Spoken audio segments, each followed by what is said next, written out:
Yes. I'm just gonna hit a few hot topics. Yes. One being um, schools. I know y'all all seen the recent fight between the substitute teacher and the high schooler.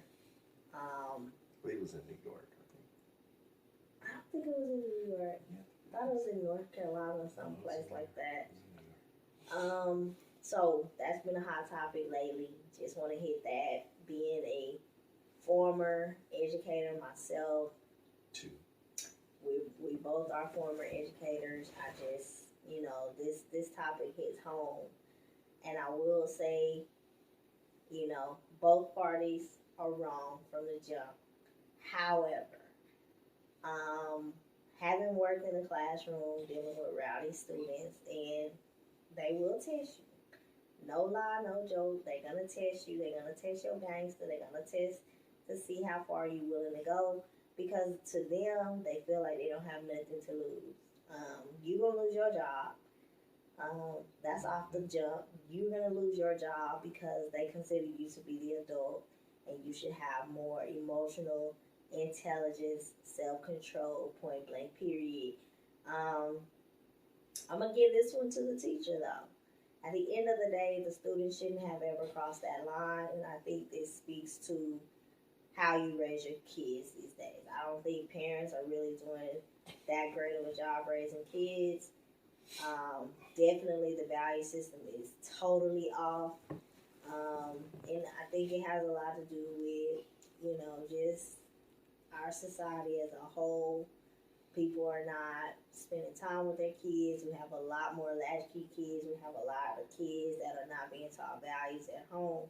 There is no way on God's green earth that as a student I would have ever thought to cross a teacher the way that this young lady did. Faults on both people, but definitely parents, we gotta raise these kids with some values, some old school values. It's just certain things that you don't do. You don't go behind the teacher's desk. That's where she was wrong. You don't hit the teacher. That's where she was wrong. But also, the teacher was wrong for not for retaliating or not for reacting, but for going all the way in without any stop. At some point, you gotta have a stop button in your mind. You have to say, "Hey, this is still a kid," and you have to have that much emotional intelligence. Not saying that the teacher's wrong for reacting, but definitely should have paused after the first couple smacks. The video was brutal. Not gonna lie, student was wrong. The parents should be getting in that ass. Can I say that? Yes. Oh, okay. Parents should be getting in that butt and teaching values. It's just certain things that you don't do, but also the teacher should have pressed the stop button after the initial reaction and realized, okay, yes, she was at work, and blah, blah, blah, blah, blah. Second thing for schools, Houston H.I.S.D is getting taken over by the state of Texas. This is a hot topic, especially in the Black community, because Houston H.I.S.D is a predominantly Black and Hispanic district, one of the largest in Texas, one of the largest in the whole U.S. Do I think that this is a power move? Yes. On the government, on the state? Absolutely. Yes. They don't want, Black people in power. Sylvester Turner, the mayor. Yeah, they don't want Black people in power. Black superintendent. In the city, which is also predominantly Black, one of the largest predominantly Black cities in the country. For us as in working in education, you need to have your stuff in order, and then I think this is also one of those things they want to push the agenda of the charter schools and this and that, because charters are just like any other corporate business.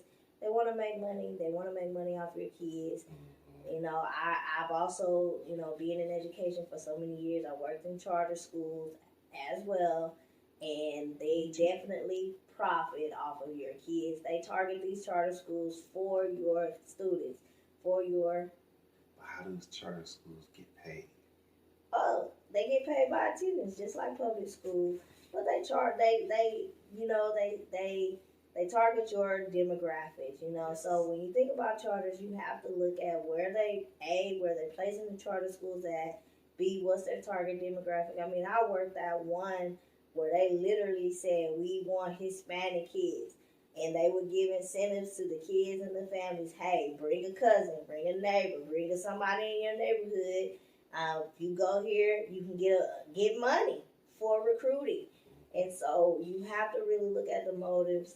They know that certain populations are going to have multiple families living probably in the same home.